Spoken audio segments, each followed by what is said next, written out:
Today I got a package from Shenzhen. So let's take a look what's inside. First, the package looks to be in really good condition, not smashed or anything. So let's see what could be inside.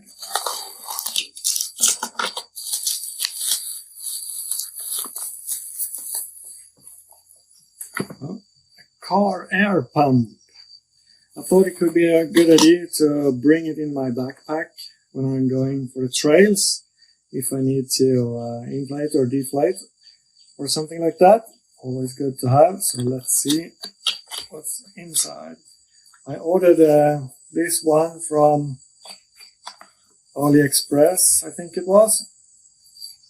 There's the pump, and here are some more parts. Oop.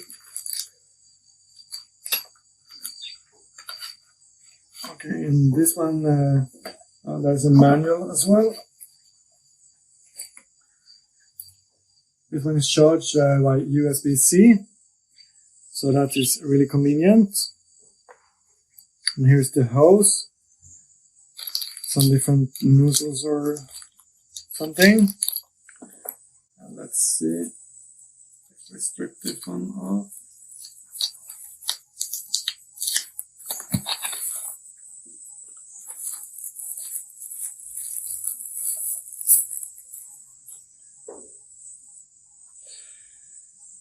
This is what it looks like. There's a lot of different buttons, plus, minus.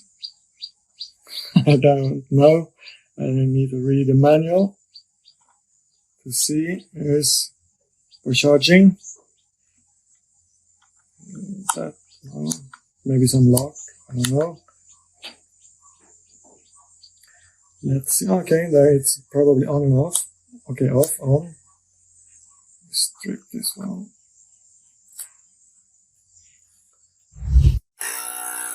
Ooh. So this button here is a flashlight. Can be good to have if it's dark, of course. This one is to preset the pressure. Now it's set on PSI. I will have to read the manual to see if I can change it to bar, because I prefer to use bar.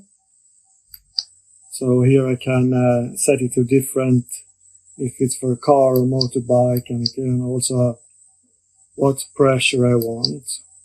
And then to start, I just press plus or minus, and then M.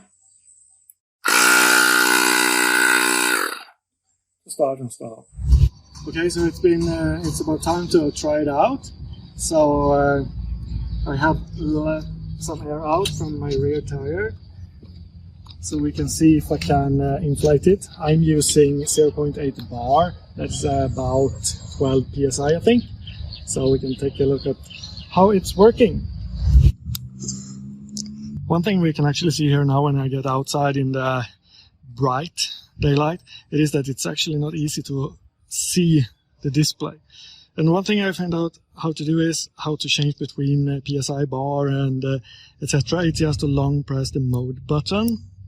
So now it's on bar, again, now it's kPa, whatever that is, and now I get to kilograms per, what is it, cubic centimeter or something like that. I can't even see because it's not bright enough. So that is how to do, and now I just switch it over to bar for me.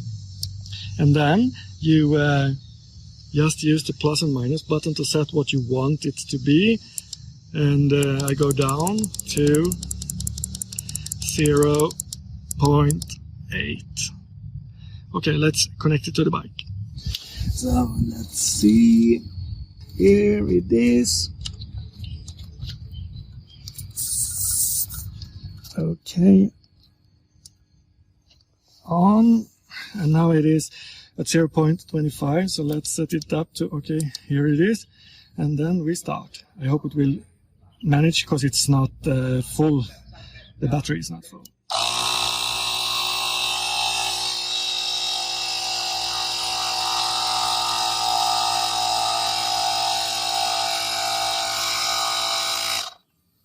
Yes, it stops at 0.8 bar. Let's make a control measurement with my other gauge. Okay, let's see what this one says. 0.79 bar. So it seems like this one is fairly accurate and very easy to use. So to me, it seems like a very good thing to bring in your backpack. So pretty small, doesn't weigh very much, so it will not be a problem to have it in the backpack, and be very good to have. I'll post a link in the description to where I bought it if someone would be interested. So this is it for this video. Thank you for watching. Have a good day. Bye bye.